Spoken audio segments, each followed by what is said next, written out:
I request Principal Sir to come here and share his thoughts on this very special day of national unity. Good morning student. आज क्या है? जो है सरदार वल्लभ भाई पटेल का birthday. तो हमारा बर्थडे और आपका बर्थडे तो सेलिब्रेट होता नहीं है, उनका बर्थडे क्यों सेलिब्रेट होता है यूनिटी डे?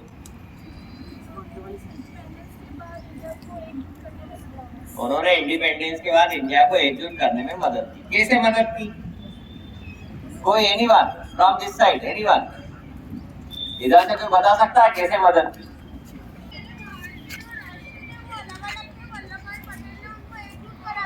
कितने राष्ट्र थे? ना ये बच्ची ये भी यहाँ पर बोल के गई ना, India is the countries of country, Bharat देशों का देश है। तो कितने देश थे इस देश में? आपको मालूम है भारत का इतिहास बहुत लंबा, बहुत जुड़ा, और स्टार्ट फ्रॉम हड़प्पा सिविलाइजेशन। और अशोक के समय आप इमेजिन करिए, सम्राट अशोक कहाँ के थे? उत्कल प्रदेश बोला तो उड़ीसा। और उन्होंने काबुल तक रोड बनवाई, जिसको आज भी ब्रांडन रोड बोला जाता है, और उसके अवशेष आज भी प्रेजेंट है। आज भी आप अफगानिस्तान में देखेंगे, अफगानिस्तान में गौतम बुद्ध की मूर्तियां अभी भी निकलती हैं, और वहां पर पाकिस्तान या इस तरफ बहुत ज्यादा। चलिए ठीक है, फिर अंग्रेज भारत आया। अंग्रेजों ने इस देश को एक यूनिटी दी, बट अंग्रेजों ने दो काम किए। एक तो उन्होंने कई एरियाज पे अपना आधिपत्य जमाया जहां पर उनका शासन चलता था, और कुछ जगह छोड़ दी। वहां पे उन्होंने क्या करा? वहां पे अंग्रेजों का शासन नहीं चलता था, वहां पर राजाओं का शासन चलता था। इंदौर उसमें से एक है। इंदौर में राजवाड़ा है ना, ये होलकर स्टेट हुआ करती थी। ग्वालियर में सिंधिया स्टेट हुआ करती थी, जो सिंधिया की स्टेट उज्जैन तक आती थी। होलकर स्टेट की राजधानी महेश्वर हुआ करती थी। पहले इंदौर थी, फिर बाद में महेश्वर शिफ्ट हुई, और इधर ग्वालियर सिंधियाओं की। And there are so many things. Now जब अंग्रेज छोड़कर गए, तो जो जमीन उनकी है वही हम उनको देकर जाएंगे ना। उन्होंने बोला ये जमीन आपकी, पर जो जमीन राजाओं की थी, उन्होंने बोला कि राजाओं की इच्छा है कि वो चाहे तो खुद एक देश बन सकते हैं, और चाहे तो भारत में जा सकते हैं, चाहे तो पाकिस्तान में जा सकते हैं। आप सोचिए 562 कंट्रीज को उन्होंने इंडिया में मिलाया। Can you imagine? आज विश्व में टोटल देशों की संख्या कितनी है?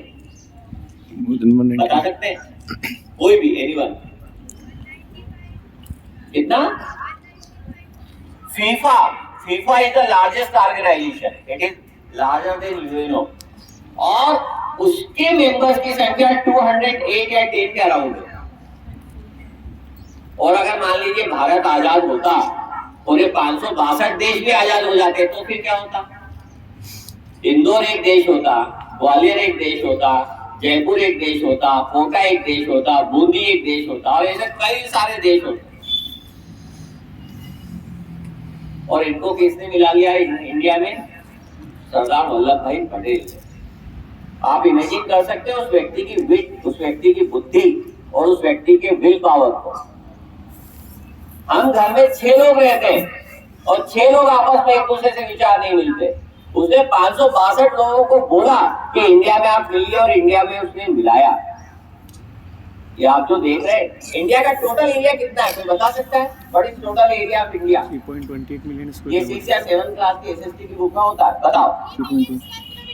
3.28 3 मिलियन नहीं ना, 3 मिलियन से थोड़ा ज्यादा, 32 lakh square kilometre, 32.4 lakh square kilometre. और इसका 40%, 32 लाख का 40% कितना होगा बताओ? 50% कितना होगा? 60। और 40% कितना होगा? 3.2 को 4 से मल्टीप्लाई कर दो, approximately it will come around 12 or 13 lakh square kilometre. जितना एरिया रियासतों के पास था, इतना एरिया इंडिया से कम हो जाता। कम तो हो जाता, उसके बाद मालूम इस देश की क्या हालत होती?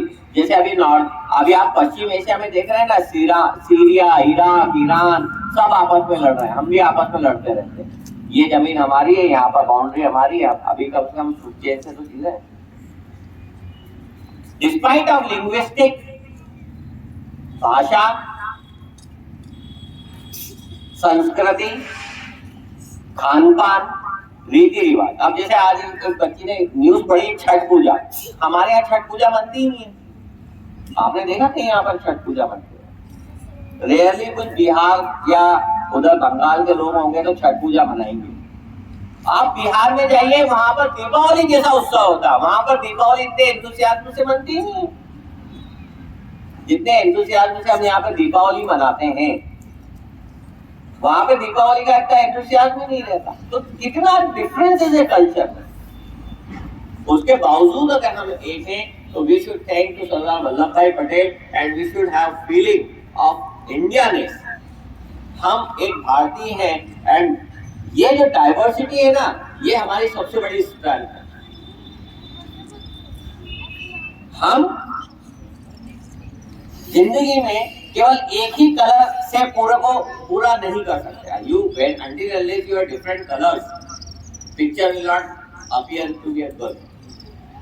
आपको अगर एक अच्छी पिक्चर बनाना है तो उसमें आपको different culture, different religion, different customs को लेना ही पड़ेगा। And we are thankful that we have a constitution which accommodate all differences with us. So once again, I urge all of you to remain united and keep जो आपकी धार्मिक भावनाएं हैं, आपकी social भावनाएं, उनको अलग रखिए और राष्ट्र इस सर्वोपरि, देश पहले है, बाकी की चीजें बाद में।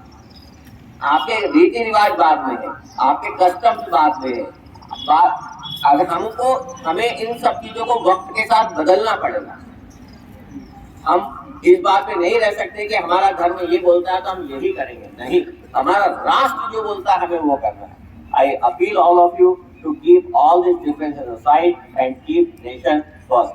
Thank you and have a nice day.